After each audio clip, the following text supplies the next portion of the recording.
It was a Friday night, the kind that begged for open windows and back roads.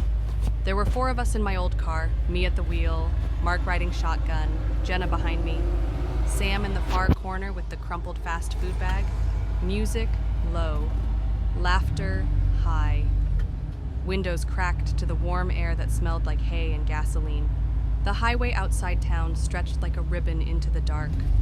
Fields on either side, patches of woods that swallowed the moonlight whole. For a long time, we didn't talk, just the soft percussion of tires and the radio finding songs it half remembered. Then we saw him, a man standing alone on the shoulder, thumb out, head low, hood up. The headlights caught him and made him look flat, like a cardboard cutout planted by someone who enjoyed starting accidents. "Don't stop," Jenna said immediately. Her voice came out sharp, like she'd been waiting to say it. Mark leaned forward, elbow on the dashboard. He looked stranded. It's the middle of nowhere. "It's after midnight," I said. "Nobody hitchhikes out here unless they're up to something." We rolled past him. His face stayed hidden. But for one beat, one exact beat, I felt eyes come up under the hood and lock on mine. I pressed the gas a little harder. The car made that small forward bow it does when it's glad to be asked. We tried to rebuild the mood. Mark switched stations. Sam told a story that didn't matter. Jenna laughed at a joke that wasn't funny. But the air had shifted, heavier now, like we were driving underwater. 5 minutes later, Mark checked the side mirror. Is it just me, or..." We all looked. He was there. Same height, same hoodie, same suitcase I hadn't noticed until that second. A hard shell thing with chrome trim, standing in the grass a little beyond the shoulder, somehow keeping pace with a moving car. "No," Jenna whispered. "We left him back there." "Different guy," Sam said, but the words were hollow. I took the next right hard. Gravel hissed under the tires. We rattled past an empty farmhouse and a church whose sign still advertised last month's bake sale. "See?" I said, forcing a calm I didn't feel. "Lost him." When I looked in the rear view, the intersection we just left was empty. No figure, no suitcase. I let myself breathe, but at the next corner, under a busted streetlight, a man stood with his suitcase upright beside him, head down, thumb loose at his side, as if he were letting the idea of asking for a ride stretch. "How?" Mark said. It wasn't a word so much as a leak in the bottom of his voice. I didn't stop to study it. I turned again, another left, then a right. Back onto the wider county road that should have put us beyond anything a person on foot could do. We argued because fear needs something to hold. "Maybe it's a shortcut through the fields," Mark said. "Old service roads? Or there are 2 of them," Sam said, like a prank. "Or we're being stupid," Jenna said. "Just keep driving." I kept driving. The woods tightened around us. The radio slipped into static and never recovered. The GPS lagged a full block behind, then jumped us forward like a guilty child. Up ahead, the road crested gentle. As we came over it, the headlights found him again. 3 feet onto the shoulder, closer than before. Body still in a way that made stillness feel like learning a new trick. I didn't brake, I couldn't. I looked straight ahead and held the wheel the way you hold the edge of a cliff. We passed him. No one breathed. Mark said quietly, "Call the cops." I nodded and handed him my phone without taking my eyes off the road. He fumbled the unlock code twice. The 3rd time it opened, as if the phone were relieved to be told what to do. "County Dispatch," a woman said after 4 rings. Mark told the story badly because stories told from the middle always sound like lies. He used words like hitchhiker and following and keeps being ahead of us. He gave our road and the direction we thought we were going. She said, "We can send a car, but you're on the edge of coverage.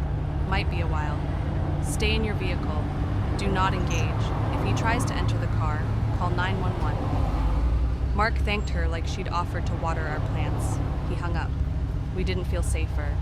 Another right, another left. The signs got cleaner. Mailboxes appeared in clusters, then in rows. Town was coming. The small kind that keeps a few lights on to prove it exists after dark. We crossed into it as if over a border. Gas stations in corporate brightness, the diner with the neon pie, a pawn shop window that mirrored back only our fear. I pulled into the empty lot beside the pawn shop, shifted to park, set the brake like punctuation. Nobody spoke. The engine ticked as it cooled. I could hear my heart in my ears, which is such a cliche I almost laughed. Across the street, under the dead neon, a figure stepped forward out of the dark. The hoodie, the suitcase, the head tipped in that gentle, not quite human curiosity. Jenna made a sound like a small animal. Sam hit the locks again, even though they were already down. Mark's hand hovered near the door handle, as if the muscle hadn't gotten the memo from the brain. The figure didn't move closer. It didn't need to. It had learned that the right distance is its own kind of entry. I couldn't will my hands to do anything. Not the horn, not the reverse, not the phone. We watched one another across 2 lanes of almost sleeping town.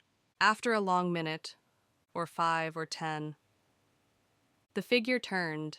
It walked away, not fast, not slow, just the pace of a person who knows where every crack in every sidewalk lives. When it was gone, we didn't speak. When we did, we argued again, because that made us feel like ourselves. "Let's go," Jenna said. "Please."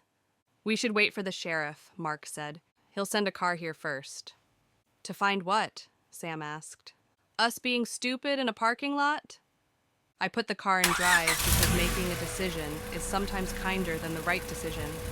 We pulled out and followed the belt road around town. I didn't stop until we were in my driveway. We pretended to be normal people. Jenna asked me to text when I was inside. I did. They drove away. I locked the door twice and checked it again because rituals only work if you add something unnecessary. I slept badly. Around 3, I woke to a small sound, a brush against the siding maybe, and lay very still until it was just the house again. In the morning, there was a smear across the rear bumper. 5 long streaks like a hand might leave if it dragged while the car moved. It could have been mud from the gravel road. It looked like something else. I wiped it off with a towel and didn't tell anyone. For 2 days, we treated the story like a joke that didn't quite land. Mark argued theory. Sam bought a cheap dash cam. Jenna blocked the back seat with a cooler when she drove at night. On the 3rd night, a post from the sheriff's office showed up in the community group. Drivers urged not to pick up hitchhikers along Farm to Market 17, County K, and adjoining roads. A blurry gas station still showed a man with a hood up and a hard-shell suitcase. The caption named the intersection. It was the lot where we'd stopped. Our car's reflection showed faintly in the pawn shop window. Timestamp, the night we were there. 2 days later, news broke louder. 2 missing persons. A woman driving home from a late shift. A couple taking the back roads. Both cars recovered later. Engines still warm, driver's door ajar. Witnesses in both cases reported a hitchhiker seen earlier in the evening. Same description, same suitcase. The article used a phrase that stuck, person of interest. I read it twice, then a 3rd time, then closed the page because words were starting to feel like doors I didn't want to open. Mark messaged, "We should have helped him." Jenna, I dreamt he was in my hallway. No face, just the idea of a face. Sam, a photo of the dashcam feed with the caption, "Eyes open." I didn't reply. I just kept the lights on a little longer that night. And when the wind rattled the siding, I imagined the drag of a suitcase over gravel. And I told myself, maybe we escaped. But then another thought arrived. Quiet, patient, steady. Probably not.